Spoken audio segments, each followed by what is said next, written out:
বন্ধুরা, আমি চৈতালি, হাসি খুশি চৈতালি চ্যানেলের পক্ষ থেকে সকল বন্ধুকে জানাই আমার আন্তরিক শুভেচ্ছা।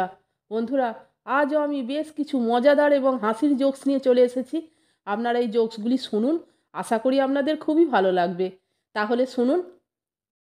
স্বামী স্ত্রী নিজেদের মধ্যে খুব ঝগড়া করছে।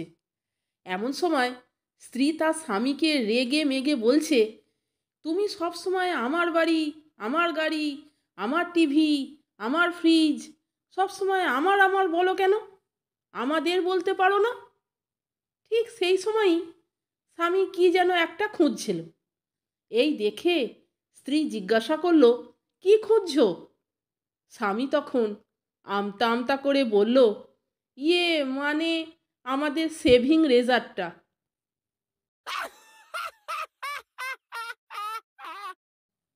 বন্ধুরা, এখন যে জোকসটি আপনাদেরকে শোনাচ্ছি সেটিও খুব মজার। তাহলে শুনুন। যাক বাবা, সব কাজ শেষ হলো, এই বলেই চিন্ময়বাবু হনহনিয়ে সদর হাসপাতালের ক্যান্টিনে গিয়ে দুটো সিঙাড়া কিনলেন। কিন্তু খাওয়া শুরু করতে যাবেন এমন সময় দেখলেন একটি বাচ্চা ছেলে লোলুপ দৃষ্টিতে তার সিঙাড়ার দিকে তাকিয়ে আছে। এই দেখে চিন্ময়বাবুর মনে খুব দয়া হলো এবং তিনি আরও দুটো সিঙাড়া কিনে নিয়ে সেই বাচ্চাটির হাতে দিলেন। বাচ্চা ছেলেটিও আনন্দ সহকারে খেতে শুরু করে দিল। এমন সময় হঠাৎ এক গ্রাম্য গৃহবধূ সেই শিশুটিকে বকাঝকা ও চিৎকার চেঁচামেচি শুরু করে দেয়। বাধ্য হয়ে চিন্ময়বাবু সেখান থেকে সরে যান। কিন্তু সেই ভদ্রমহিলার কথা চিন্ময়বাবুর কানে আসছে, আমি 30 কিলোমিটার দূর থেকে না খাইয়ে গাড়ি ভাড়া করে ছেলেটাকে রক্ত পরীক্ষা করাতে নিয়ে এলাম, আর কোন বেটা আমার ছেলেটাকে খাইয়ে দিল?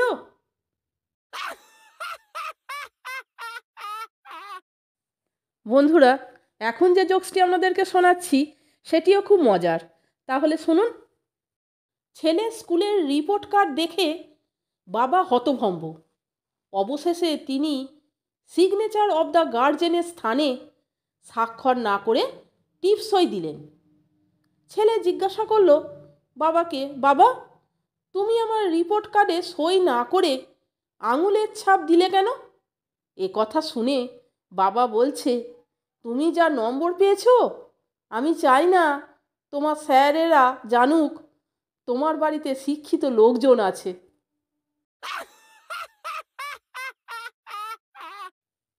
এখনকার জোকসটিও খুব মজার। তাহলে শুনুন। অনেক দিন পর হোস্টেল থেকে বাড়ি ফিরেছে মৌমিতা। বাড়িতে এসে মৌমিতা হাত মুখ ধুয়ে ফ্রিজ খুলে দেখে ফ্রিজের ভিতর একটি সুন্দর মেয়ের ছবি রাখা। এই দেখে মৌমিতা ছুটে মায়ের কাছে গেল এবং মাকে জিজ্ঞাসা করল, মা, কি ব্যাপার, ফ্রিজের মধ্যে একটা সুন্দরী মেয়ের ছবি রাখা?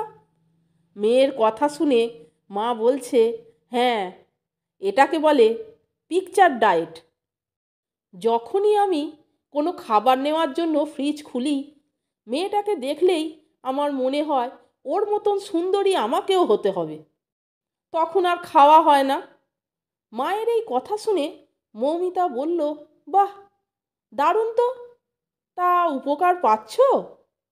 মা, পাচ্ছি আবার পাচ্ছি না। মৌমিতা তখন বলছে, এটা কেমন?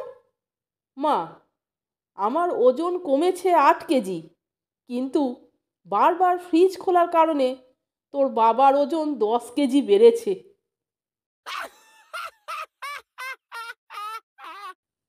বন্ধুরা, এখন যে জোকসটি আপনাদেরকে শোনাচ্ছি সেটিও খুব মজার। তাহলে শুনুন। নান্টু তার স্ত্রীকে বলছে, জানো, আজ রান্নাঘরে গিয়ে দেখি একটা পিঁপড়ে। নান্টুর বউ বলল, হ্যাঁ তো? নান্টু, আমি কিছু চিনি পিঁপড়েটার সামনে দিলাম আর ও খাওয়া শুরু করে দিল। নান্টু স্ত্রী, তারপর? নান্টু, তারপর হঠাৎ দেখি সে খাওয়া ছেড়ে দিয়ে তার দলের কাছে গিয়ে চিনির খবরটা দিতে যায়। নান্টু স্ত্রী, ইন্টারেস্টিং তো, তারপর? নান্টু, এই সুযোগে আমি চিনিগুলো সরিয়ে ফেলি। নান্টু স্ত্রী: ও মা, কেন এমন করলে? নান্টু: আসলে আমি পিঁপড়েটাকে মিথ্যুক প্রমাণ করতে চেয়েছিলাম। এ কথা শুনে নান্টু স্ত্রী বেহুঁশ।